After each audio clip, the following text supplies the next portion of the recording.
Good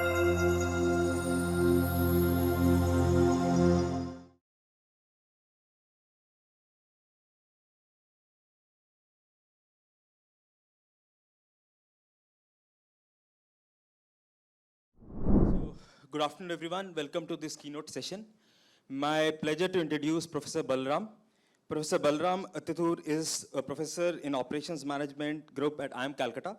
He completed his bachelor's in engineering from NIT Rourkela and his doctorate in management from IIM Bangalore. His doctoral advisory committee comprised of Prof. Janas Shah as the chairperson, Prof. L.S. Murthy, and Professor M.R. Rao. After graduating from IIM Bangalore, he joined IIM Calcutta in May 1999. He visited Auburn University as a Fulbright postdoctoral research fellow. Much of his recent research looks into the issues on game theory applications in supply chain management and other related domains. He has published in top journals like Journal of Operations Management, European Journal of Operational Research, IJPE, Decision Support System, Transport Research Party, IJPR, and IMB Management Review. He also serves as a reviewer in many of these top outlets. He's also the India editor of the Journal Operations Management Research. Thank you, Professor, for being with us. Over to you. So at the outset, I'm very delighted to be with you all. It's indeed an honor when you're invited by your alma mater to give this talk. Unfortunately, I couldn't make it in person while I was looking really forward to that, to also meet all of you and really see my institute. I have not been to IIM Bangalore for quite some time. But before I get going with my presentation, let me congratulate IIM Bangalore on its Golden Jubilee. It's indeed a remarkable achievement, what it has gone through. And let me also congratulate the IMRDC committee, the entire team which have been involved in this conference. I was watching the keynote address in the morning and also some of the subsequent sessions. It's really remarkable the way they have progressed. Really feel very proud what you guys are doing. So congratulations to the IMRDC team, the journal as well as the conference team. And without any doubt, I think Anand, the doctoral chairperson, Professor Anand, the energy that I have been noticing, I've been witnessing in whatever he has been doing in the last more than 2 months is really phenomenal. And what he has been, he and his team have been trying to organize this doctoral reunion. So I thought I would put this on record before I get going with my presentation. So I based on the inputs I've received, I have decided to give this talk, how does one manage the research and teaching challenges in an academic career. And let me at the outset also mention that this is essentially my experience. I'm not very sure whether this should be something to be really looked at as a benchmark or even a guide. So I'm just sharing what I went through. So if you see something really useful in this, please take that. Otherwise, maybe some of these things could even be, I'm not very sure whether they are really even the right guidance. So I thought let me also describe a little other aspects about myself. So when I finished my engineering, I was not extremely sure whether academics was what I was interested in. So I thought I was more fit for the industry, but soon realized that that was not really my cup of tea. And I came to IIM Bangalore also with a lot of fears, and particularly these fears were compounded by the fact that I was straight away into a doctoral program without doing a master's.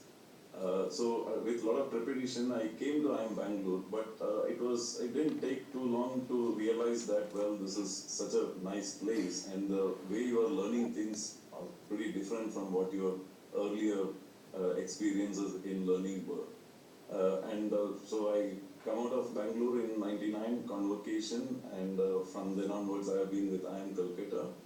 And I was also fortunate to go on this Fulbright Fellowship and get a flavor of what academics is from a US perspective. But I also thought I would mention a few aspects out here.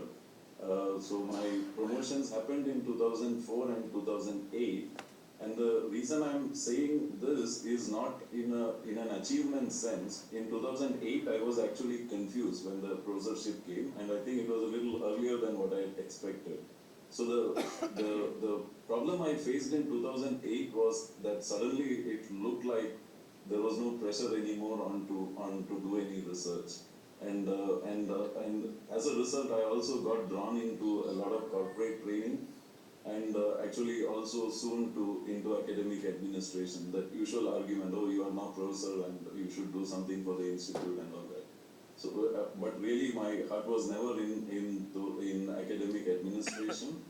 And by the time it was 2011 or so, I was telling myself, enough is enough, let me go back to why I chose academics. And luckily around 2012, I also got a very good student, Indranil. He was the first student, doctoral student at IIM Calcutta to show some interest in me as a guide. And I still continue to maintain contacts with him, and he is one of the research collaborators I work with, and he has also been immensely successful in his own career.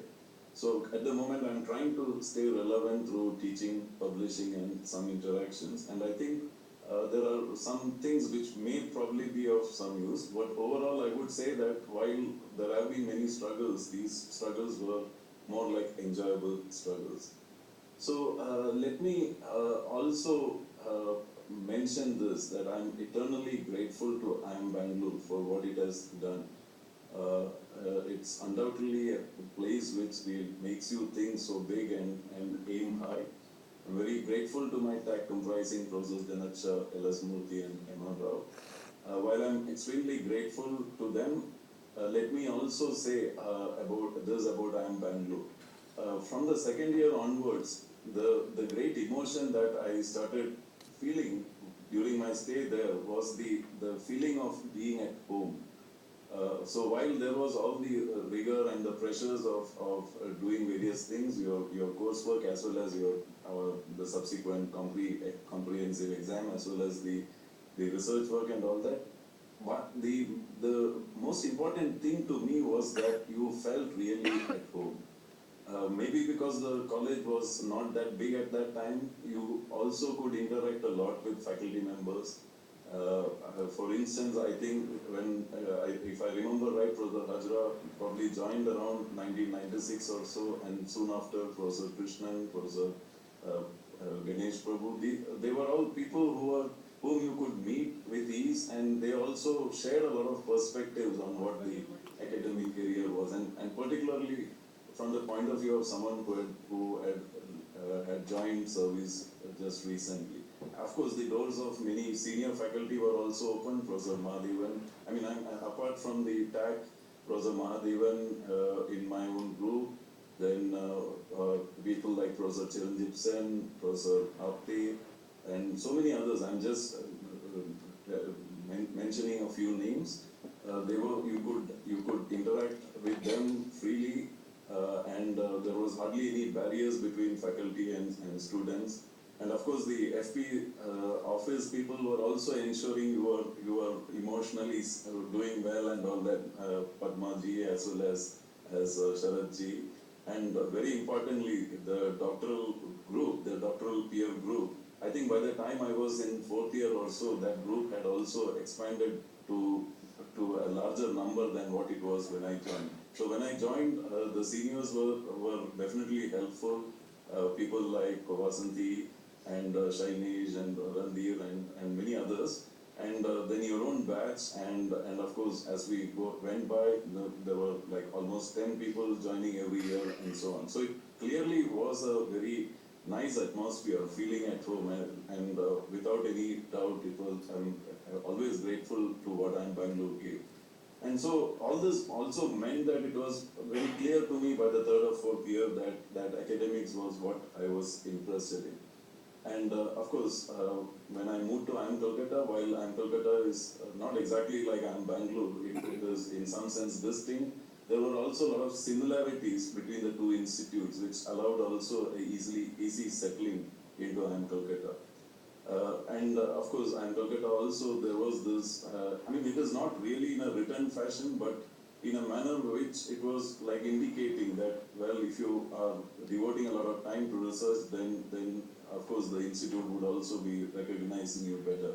So somehow all these things went well, so what I thought would be that let me share some of those aspects. So what I thought would be the initial argument is like this question: research first or teaching first? When I joined when I joined IIM Calcutta, I think the focus was more on teaching as well as training and all those other activities, and research was looking more like an optional activity.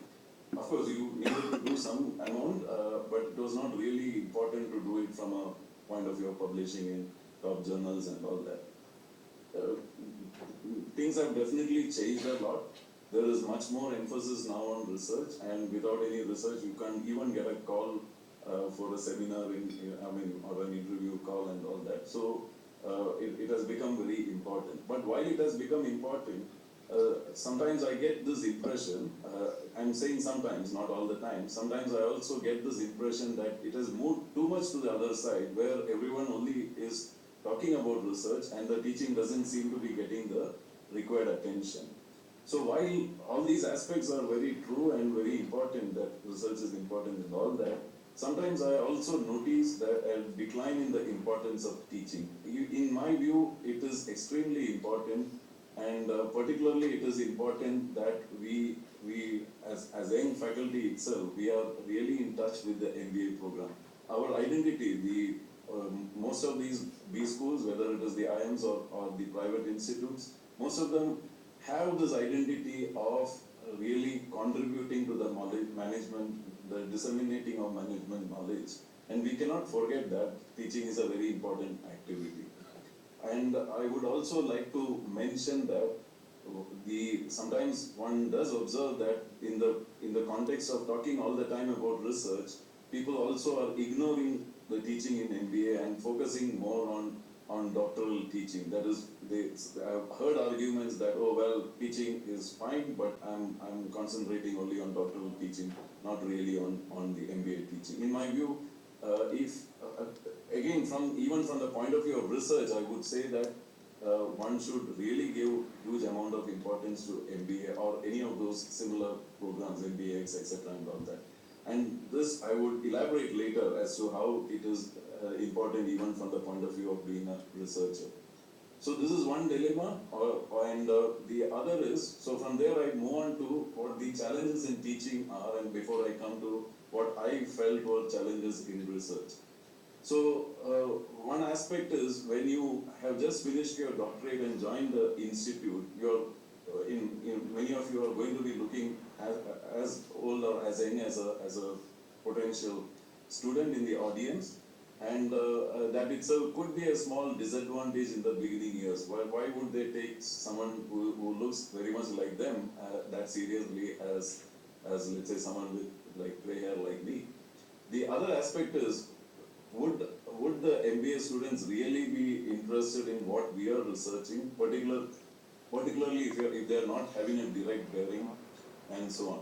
So the other challenge which I noticed also in the last 10-15 years with a lot of the social media and so many things available in the internet is that if you're just telling something which is very clearly available in the internet, internet or any other sources, that easily available sources, you're not really going to make much of a mark. It doesn't really excite students. You have to constantly keep bringing something which is not available in any other source. And one thing which I have noticed is, somewhere or other the students are also interested to know what really is your ability. I mean, are you just a theoretical guy who do your research and then you refer to some textbooks or some research articles and then go around doing your teaching, or you are someone who can bring certain perspectives like a consultant's experience or a managerial experience and so on to the classroom. I think that's something which they constantly evaluate you on. And the other aspects is, interestingly, for instance, when I was doing something for IIM Calcutta, which involved making some videos and all that, and I was checking with people what would be a good duration, and everyone, I mean, whoever I checked with, they all were telling, oh, if you are making a video to be put in YouTube, nothing more than 15 minutes, maximum 20 minutes and all that. And 20 minutes is too short a time.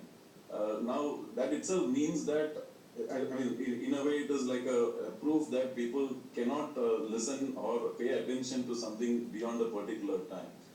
In IIM Calcutta and I think in many other places, as a session typically is of about 90 minutes time. And to hold a student attention for the entire 90 minutes, I think even now with 25 years of teaching experience, I find is not an easy thing. So one has to also look at what all means do you have at your disposal to ensure that they are engaged throughout. And you can't, of course, you can't leave them early as an option, like, okay, like I have done 50 minutes and I'm leaving you early. That could be one option, but well, that's not something I think which is really available with us. So these are various things which I identify as challenges, and these would be coming as bigger challenges when you are new in your career. And very importantly, there is a huge amount of variance among the students. Everyone is not similar. Some are self-motivated and very, very driven to and hence you don't have to really bother about them. But there are many others whom I think one has to really take this role of how can you get them more engaged. If I would try to just give a few experiences that I would think, I mean, I could say based on my 25 years of teaching, to me this is very important. How relevant what you are doing, what you are teaching, how relevant is that to the students? So I mean, after all, for them, many things are connected to what their placements would be. When they are coming, they are attending all the courses, whether in the first year, second year, or if it is just a first year, 1 year program. I think it doesn't have to be emphasized. Most students are constantly looking at in what way do whatever inputs I'm getting in the class connected to what my job prospects later on is going to be. So how well can we take care of that? How best are we in serving that? So are the examples of recent times, are they, I mean, very often this could also be an important question, are they relevant to the Indian context, particularly that now that many are seeking jobs in India only. I think there was in between a phase where many were even looking for jobs abroad, but I think that phase seems to have dulled and come down tremendously. The other aspect which I would again say with a lot of conviction is that whether we really feel that directly or not, students have a lot of respect for us, and they really look at us as knowledgeable people from whom they can learn many things apart from what is otherwise part of the curriculum and what is as part of the course, etc. So they are really looking for that recognition and reciprocation also. So they do feel very respected and happy when we give a lot of time to their development. And it could be like time outside class hours. It could be by being also involved in their evaluation, whether it is a case submission or let's say an exam or whatever. So very often in recent times, I think there has been this outsourcing of all these activities to someone else, like a teaching assistant or whatever. But what I have noticed is, at least to some extent, of course, since the load is very high, we may not be able to do all this individually for everyone. But even if we are doing it to some extent, that itself makes them feel very happy and respected and all that. And there are many students I feel who really also love this individual engagement and mentoring and all that. So I, for one, have been driven over time, maybe because I'm an operations guy and I try to look at many things from an operational point of view, and I've always been fascinated with this Toyota model. So I also looked at teaching a lot from a service orientation, like you are serving your students in trying, in their attempt to gain knowledge and reach a particular level. And it could, I will elaborate that also as we go by. And where is the time? I think it is, from whatever I'm trying to tell and what my experience is, I don't think it is also too much of time. It may come across as first it may, when I'm saying this, it may probably come across as, oh, there is hardly any time. But really, they don't really put so much stress on your time either. I don't think it is something more than 2x of what your class hours and all that is. So the other aspect which I would again give a lot of importance from a teaching point of view is that are we really taking care of all the students? Are we only looking at a small set of people who are very serious and engaged, or are we looking at the everyone? And sort of an argument of exclusivity versus inclusivity. And what I would like to give as an example here is that, for instance, when I joined IIM Calcutta, I felt that many of the courses in my group, and particularly the course I was doing, seemed to be testing the mathematical skills of the students rather than the management skills. And it used to also come across like a terror course, and people weren't enjoying. So maybe the engineers were enjoying it because they seem to be at some advantage, but not everyone.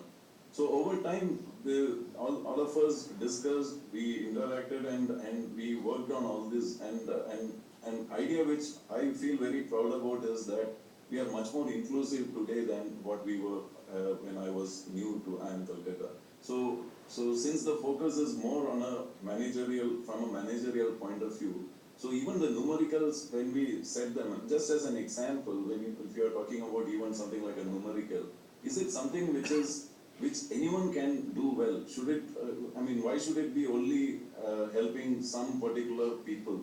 So that's what I try to argue in terms of an inclusivity. So people are, it's not that we have a homogeneous set of students, we have all types of heterogeneity. So it could be the discipline that they come from, it could be the background from where they come from and all that. So how inclusive could we be in our teaching? That I think is very, very important for any budding teacher. And the other aspect is also about using, in the morning, the keynote speaker was talking about the storytelling way of research. So I'm introducing my own argument of storytelling, a storytelling way of teaching. And I have always found this to be a very nice way of conducting your teaching activities. So I use a lot of these anecdotes, evidence from business media, ideas from management bestsellers and all that, apart from case studies and the usual stuff. So anecdotes could be based on what your let's say consulting experiences are and things of that sort. Even sometimes you could even draw your research experience. So for instance, I was like once reading about Louis Vuitton, and I read something like Louis Vuitton destroys all its bags, unsold handbags. And of course, the reality is not exactly that. So that got me thinking, okay, in what way can this be useful from an inventory management point of view? So all these type of things make it very exciting and interesting to the students. And out in IIM Calcutta, there was always this ambience, and no one really came around trying to control you or telling you do like this or do like that and all that. So, for instance, when I was doing my supply chain elective, I like many others in the field, I also started playing the beer game. But for some reason, the beer game that I got from wherever it is, as what it was being described, when I was playing that in IIM Calcutta, after some time I was finding that the students were losing interest. You could play a few periods and there it is, like they're yawning and they're looking at, okay, what is there in this and all that. So they're not patient to really go through the entire thing. And I found that there were reasons behind that. So the excitement, in my view, wasn't sufficient enough for these brilliant minds. So I myself got into making my own games and simulation exercises so that the excitement element was much more. So luckily, some computer coding skills I had, so I was also making good use of that from a point of view of all these teaching experiments. And so one thing I would like to mention is that variety is extremely important from an engaging point of view. And the next argument is that what really is our... So what exactly is our role? So is it really to go around explaining in the sense like what someone does in a school or so, or is it about making them think? So I personally feel that making students think a lot about all these management concepts is what our job is, and I will be elaborating this a little later when I try to try to describe this link between teaching and research. So let me now share a few struggles that I went through in terms of my publishing career. So to this day, I feel extremely, this is a topic which can make me feel depressed. I got nothing from my doctoral thesis. None of those chapters which I wrote, we could ever get it published. And me as well as my guides, they thought that there were 3 publishable papers. I don't know whether it was just an optimistic thinking. The reviews appear to be hollow and non-serious, and every time we were submitting somewhere or other, it was getting rejected left, right, and center. And I think all of you would agree, it's not a good feeling, isn't it, when your paper gets rejected. Some of the things which I noticed was one aspect that was happening was we were not really persisting. So one journal rejects, and sometime they would say that if you are able to address all this, then you could resubmit. So even that was not being considered. Instead, it was like okay, let me try my luck with the next guy. So it's all as if like it's okay, to change the people, then things are all going to be different. So there was a lot of this journal shopping, which ultimately resulted in a lot of loss of morale for me. And the other aspect which I learned is problems need to be more specific. So this was my next experience. So my first ABDC A-star was actually happening only 6 years after my leaving IIM Calcutta.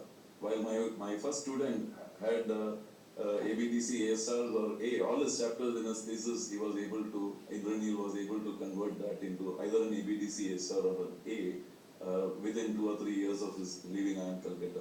So I was able to achieve this only after 6 years, and that too not from my thesis. So this was based on a project which I was doing with Professor Janat Shah on the value-added tax, which was being implemented in India at that time. And we were not really optimistic given what we went through with the previous 3 papers. We really were not optimistic about this making to an A-level journal. But we were surprised that when we submitted to IJOR, the comments were actually very mild. It didn't tell us to do much. And of course, the other reason why we were not very optimistic was also the fact that there was no closed form solution or an accurate mathematical solution. It was only a heuristic. It was also about India and all that. So we were very surprised, very happily surprised that this made it. And I also learned about the importance of pursuing real industry problems and at a more specific level. Moving on, the Fulbright, while the Fulbright trip was in 2003, finally it culminated into a paper only in 2007, while the acceptance did happen in 2006 or so. Now, this was also something like a project starting with disaster, because the Fulbright guys gave me the confirmation of the Fulbright Fellowship just some 6-7 months or so before I actually left. Of course, I could have delayed it by a little bit of time, but that would have ended up in other problems. Now, whatever project work I got into, and all these things are being done in a hurry, it was on supply chain practices of US firms in India. This was more from the point of view of fulfilling some of the requirements of Fulbright or the application, the way I may have tried to make the application look rosy and all that. So the population itself at that time, there were only 62 firms, and of which we could get responses only from 26. By that time, I had to leave for the US. Now this was a sitting duck for reviewers too. That itself used to be a reason. At least 2 of them, I think if I remember right, just one or at least 2 of them rejected simply on this count, that the sample size is so small. I think I also really agreed with them in that sense. But I was very surprised by what the reaction of my collaborator, Dr. Swamidas. He must have been my age currently at that time, must be 56, 57 or something like that, or maybe even more than that. but he actually took it as a challenge. He said, I mean, well, the arguments are fine that the sample is low, but how they have written, how they have given this rejection note is not at all a professional job. So he took it as, okay, this is something which is a new challenge for him. I'm not going to leave these guys that easily.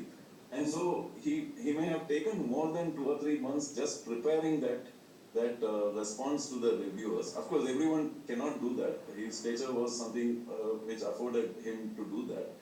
And I was really stunned. I was really impressed by the replies he wrote. And everything was research based. He was referring to so many articles, and he was able to also show works which were done with even as low as, if I remember right, 19 or 21 sample and all that. So he built that case very patiently, and then finally submitted this to the editor. And I was very surprised to see that the editor actually reverted saying, I'm sorry for whatever you got the previous time. And so that is how this paper actually happened. So it was rejected first, and this again was a great learning to me. Not that I really made use of it. I've really not been in the empirical side. I've been more of the mathematical modeling type. But this also was to me a great learning. And the other thing which I also learned from Dr. Samita's and in general I think from America is that first of all FT50, just because these journals are from America, we in India sitting here would be of this opinion, oh, it's easier for them. It's not true. Even for the Americans, it is a big struggle. And what I also specifically learned from Samita's was the amount of attention he was giving to every aspect of the paper. So every word he had a place and a reason why they were there. And moving on, let me also then move on to, I'm not going to get into all the details. By 2016, I was more like only a second guy, like a guide for all my doctoral students. So I'm a co-author with them. And by this time, since I was also a regular reviewer for many of these journals, Elsevier journals, where I would have also got some publications, my job was more of a reviewer with my doctoral students. And all these people, really remarkable fellows, I also had a very good period as a result of all that from 2016 to 20, followed again by a slump from 2021 to 22. Before again getting some relief in 2023. Now here again I would like to mention something which has also helped us a lot. Most of these students have been using game theory modeling, and I would candidly admit that this is a time period where this has been popular in operations management research. You publish something which game theory, I'm not saying it will simply go through, but clearly this had an advantage. And so I would put that also as being in the right place at the right time. And overall, if you also ask about how I have shaped my portfolio, I think I was always insecure about my job. Despite being in an IIM, I think I was always having some sort of an insecurity. Oh, what if you could lose your job and all that. So there the thinking was always like, if you do enough research, if you have some publications, that's probably the best safeguard. So maybe this insecurity also helped me a lot, and of course I also did not have a huge amount of energy to keep doing a lot of training and all that. Training beyond the level simply did not attract me, neither did administration.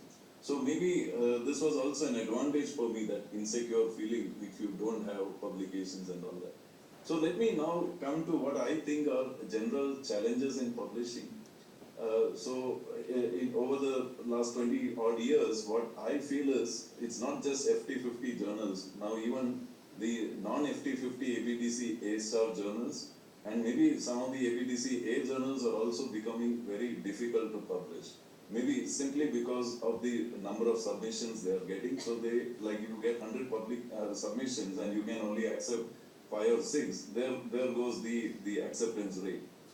Okay, and so that in general is not a what do you say, happy thing in that sense. So again, I think between 2000 and 2024, I would think that publishing in 2000 was clearly easier than in 2024. Though my own first ABDC A-star happened only in 2005.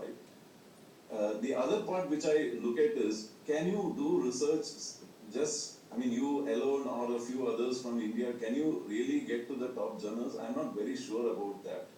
I just, as part of preparing for this presentation, I just looked at this UT Dallas journal ranking. I think many of you would be familiar with this. They have, what they have as journals in their ranking is a subset of this FT50. And when I looked at this, for this period 2020 to 24, from India I find there are 68 articles, okay, featuring some or other author from any Indian institute. But what surprised me the most was just one article had only authors from India alone, which means the remaining 67, they were all as a result of an international collaboration. So it's very important to network and collaborate with established researchers. And compared to 2020, I think they are much more open to collaborating with us. I think I remember that period when, say, even 2008 or 10, when I write to someone, I wouldn't even get a reply. But things are far better today on that count is what my feeling is. So people are, when you write, they are willing to talk to you, and also say, okay, let's work together on something. In the morning, the Professor Sanjay was talking about, I think I would use the word novelty in application and various other aspects. I think that is also something which I notice in a big way. So I'm just describing two management science papers in recent times. I think both of them are from the January issue, January 2024 issue, if I'm right. And I was just wondering, like, how do they make it to a top journal like Management Science? So one aspect is the novelty. So when you start reading these papers, it is not as if like it is altogether something from the blue. It is not at all like that. So at some times you also wonder, oh, what is there in this? But in this paper, if you look at Hate Trump's Love, and in fact there is Donald Trump in that paper, you will find his name here and there. I found that itself brings some novelty and based on that many other arguments. So novelty is very clearly an important aspect. Now the second paper which I am showing here, the continuity of care, this is also from the January 2024 issue of Times. So per se, when I was going through it, the first reaction was, okay, what is there in this? All those research questions and whatever else they have done. But as I went through and I get into more and more of the paper, what I find is the amount of rigor, the extent to which they have done work, really impressed me. I mean, I'm just giving these to as some examples. I was in fact planning to do something more than this, but I couldn't really make something more clearer in terms of outcome, and so that's why I'm just sharing these two examples. And so I would say that today there are many instances of papers with good modeling getting rejected owing to this argument that your findings are not significant. So that is also a very important argument. So the next argument I would elaborate on is this novelty itself, and of course this argument of efficiency. So based on my own journey and struggles, I would say that it is very important to understand where one's strengths are, where do they lie as early as possible. As early as possible in your research career. Very often we choose a guide because of the guide's reputation and all that. But there is also this risk that if you choose a guide in that manner, you may actually be just doing whatever the guide is telling you to do.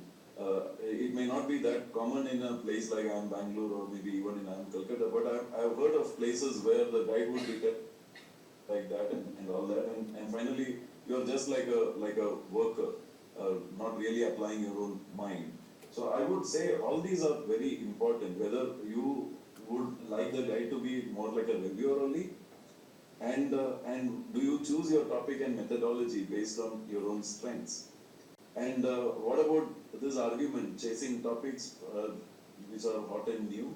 Well, that's also something which often people tend to get into, that okay, there is a higher chance of it getting accepted. I'm not very sure by how much the success rate is going to be, because I feel what is more important is the novelty of your findings. I think this was what was emphasized by Sanjay too in the morning, Professor Sanjay too in the morning.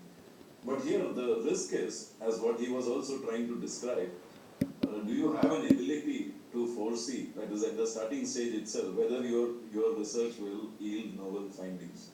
Of course, these are to me very important challenges, but they also, when you go through it, it also finally, when finally you have done all this and then you get a publication, it also makes you feel very happy, and that's when you really are enjoying the fruits of your labor. So very similar to what Dr. Professor Sanjay was mentioning, I put this in a different way. Should literature gaps drive your research problem? What he was trying to mention as a metrics issue or a metrics aspect, I also personally feel this is not the way one should go about doing their research work. So I would rather be interested, in fact he put it in a particular way, and in fact that is what I am trying to also describe through whatever phrasing I have done here. So can the existing literature just be to substantiate why whatever you are hypothesizing, whether your research and findings are relevant? And from an efficiency point of view, I would also say it is extremely important to work in teams, particularly once you are done. I mean, as a doctoral student, you do not have this luxury, but once you are done with your doctorate, you are joining somewhere as a faculty. In my view, if not immediately, over time it is very important to create teams, form teams, maybe people at your age, at your own age group itself, and even look at ideas like a modular approach to research, because I mean that's also a stage where one is really going through those uncertainties. Okay, do I get my tenure and so on. And I'm almost about to finish my talk. So while having said all these things, I think something which Janath was abundantly giving me, right, and I'm even now in touch with him. He has been always a guru and mentor to me, and even as recent as 1 week back or 10 days back, I was talking to him. Something which he really taught me was the importance of patience, being confident, and also being humble towards the reviewer comments. Not to be offended. I mean, they may write whatever they want to write, but one shouldn't get provoked at all. Not provoked in a negative sense. Not be offended at all. Oh, why this guy has written all this? He doesn't understand what I have read. He's just written something like that. I think I myself have written something like that in an earlier slide. So this humility is also very important. And hope is extremely important in my view. So you have to be constantly hopeful. So it's not like something which is like a Maggie noodles, like 2 minutes type and all that. So for us, the greatest virtue in my view are these things. Of course, other things like hard work and all are also equally important. And remember, things are not getting easier in India. I think they are getting only tougher. And more and more schools are adopting what the top schools are following. So, if you look at my own case, I have failed to publish many things which I thought were good work, and I've also been lucky where my expectations were lesser. So in a way, it is like a gamble only, and we have to get used to that. In fact, what I would say, and probably this is not original, here again I would say that this is something which you learn from your seniors. Can disappointment suffered? It need not be only in publications. It could even be in the feedback that you get in teaching and all that. Could that be a strong motivator to push your frontier, and instead of just being driven only by the success? So like people like all this Ravi Shastri and all, they give the press conference and they will say, oh, give your best and enjoy the game. So something of that sort, the other aspect which I was mentioning earlier, the importance of aligning research with teaching. So in my case, I think I don't, not more than 20%, not more than 25% is teaching the obvious stuff, like what is available in a book or even in a case teaching note or things of that sort. Much of my time, easily 75% to 80% is spent on discussion in the class. And discussion which is actually making the students think, provoking them and all that to come out with answers. as to why something is like this or that and so on. Okay, and now this exercise to me is not an easy exercise.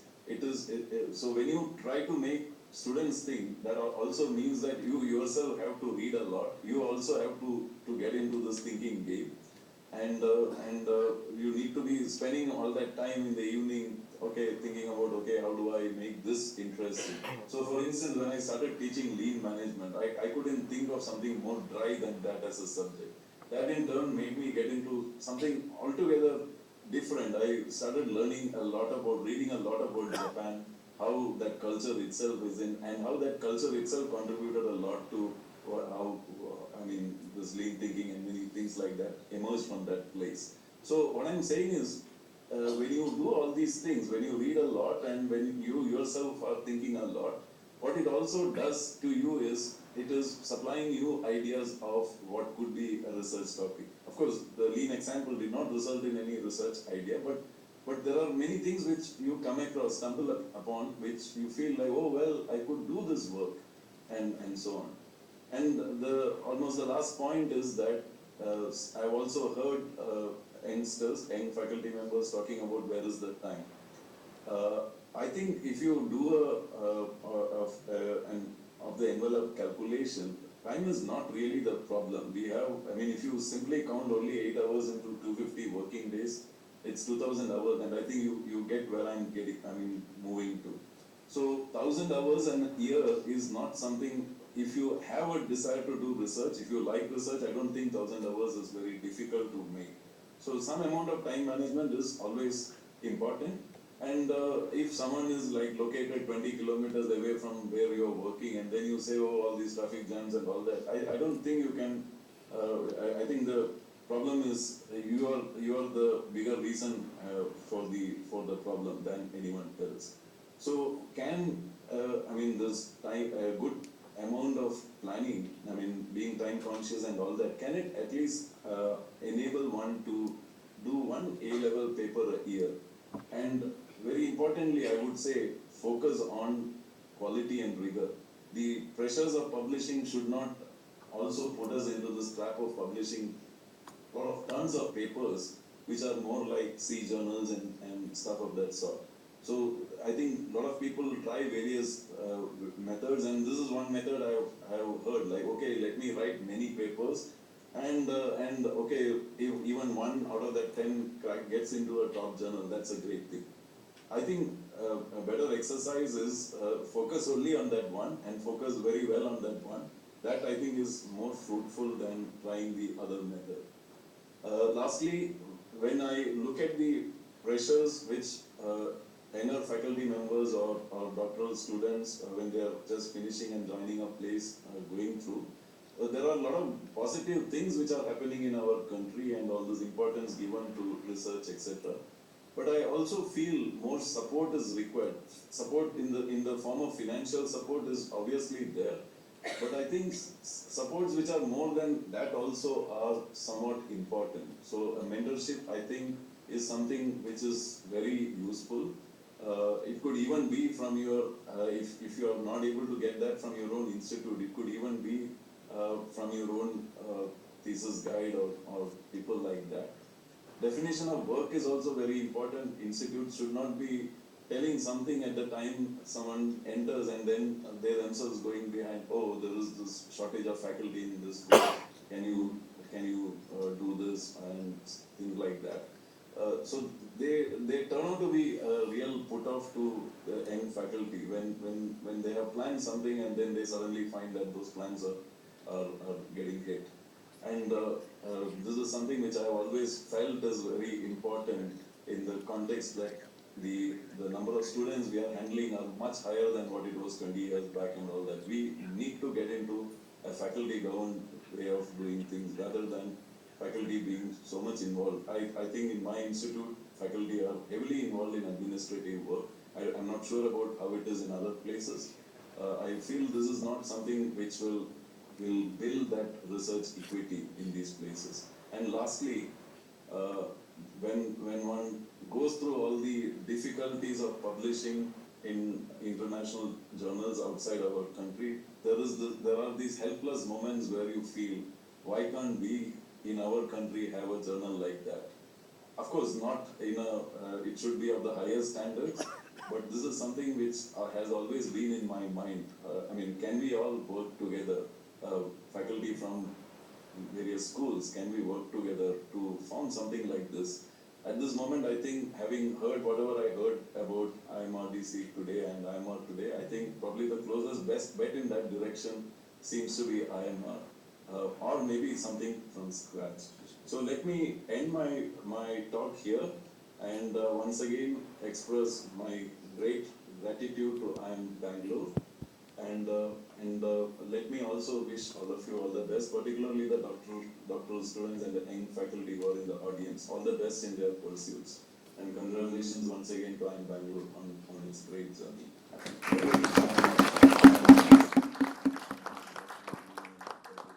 I'm sorry I couldn't make it.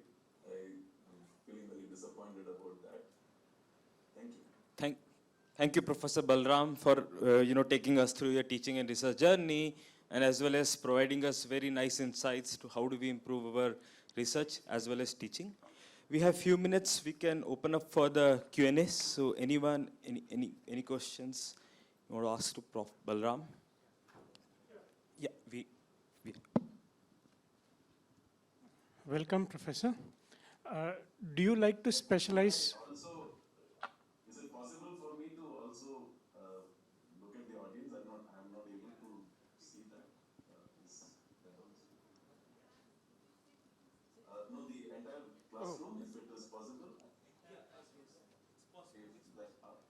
I think that camera was there earlier. Yeah. Professor, do you recommend specializing in either research or teaching, or try to maintain a good 50-50 between the two?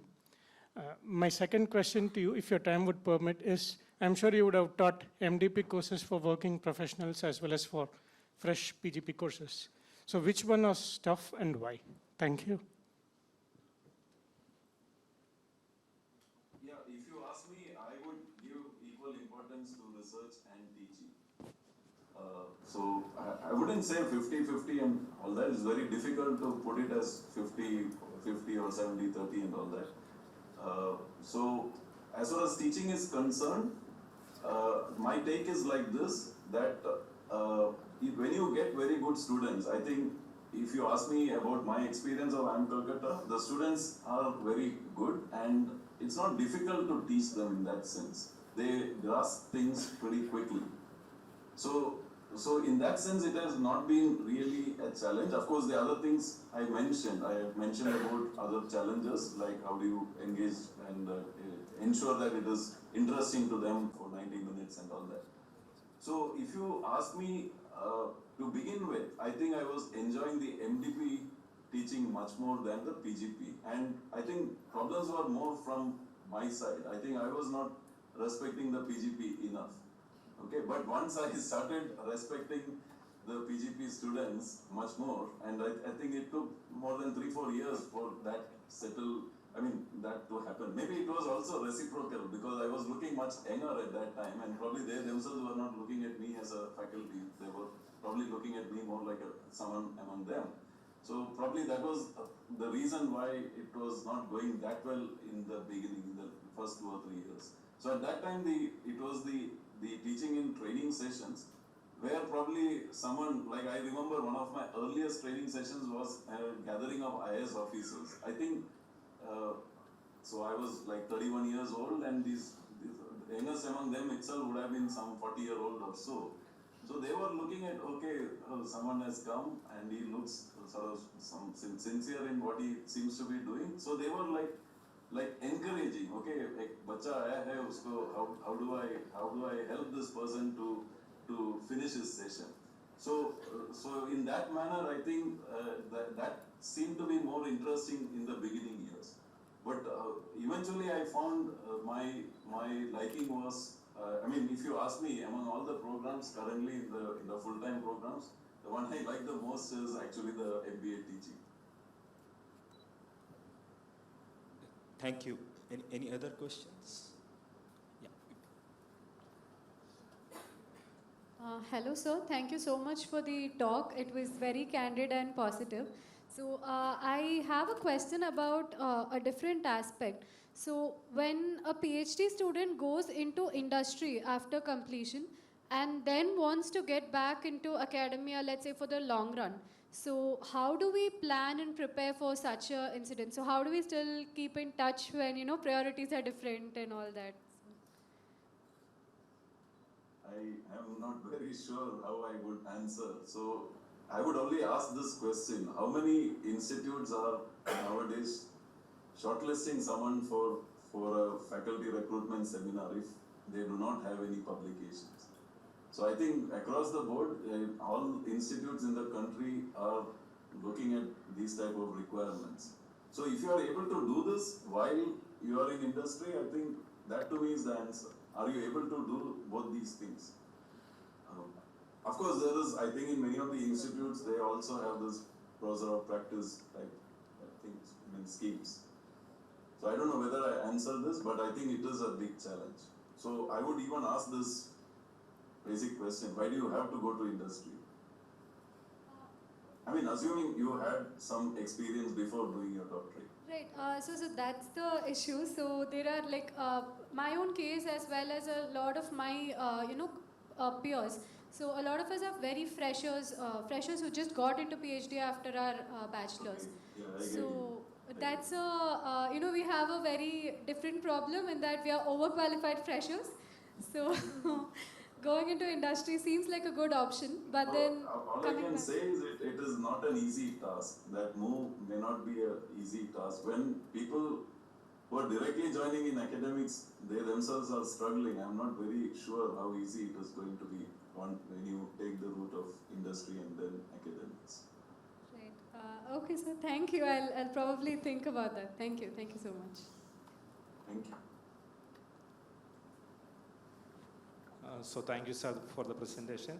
So I wanted to ask something about the teaching pedagogy. Earlier it was 60 minutes for the normal B school classes, but nowadays most of the classes are going for case study methods, and it is 1.5 hours. So what is your opinion about case study methods teaching, and how can we handle 1.5 hours? And actually the science says that our concentration capacity is 20 minutes or something. It is equally difficult for students as well as for the teachers. Absolutely. I am in full agreement with what you are saying. I am actually not a case guy. I use cases maybe in my first year compulsory, I don't use any case. In the second year elective, I use maybe 2 or 3 cases. That's it, out of 20 sessions. I'm not really a case guy. I find caselets turning out to be much more useful. And I think I didn't elaborate much on that storytelling part. One way I find engaging very well with the students is the storytelling part. So you tell something or other. For instance, just as an example, setting up of this Reliance Damnagar plant. Okay, so I use that as an example of something being world class and all that. And somewhere I have come across this article about the division in the family, that one brother wanted this refinery and the other one was against it, something like that, okay? So you can pepper all these things and create some excitement. Almost 95% you could be sure no one would be aware of these stories. So this stories is something which I have always been seeking. And I read a lot. I like reading a lot, and I spend a lot of time reading these type of stuff every day, from various sources. So I have been more towards that, and somehow I find that this has been working very well. That if you have some 2 or 3 stories to say almost every day, I think they're all coming there like, okay. And of course, the age is also now an advantage for me. So I think I look like this until now, going around telling some stories of 20 years back and 30 years back and all that.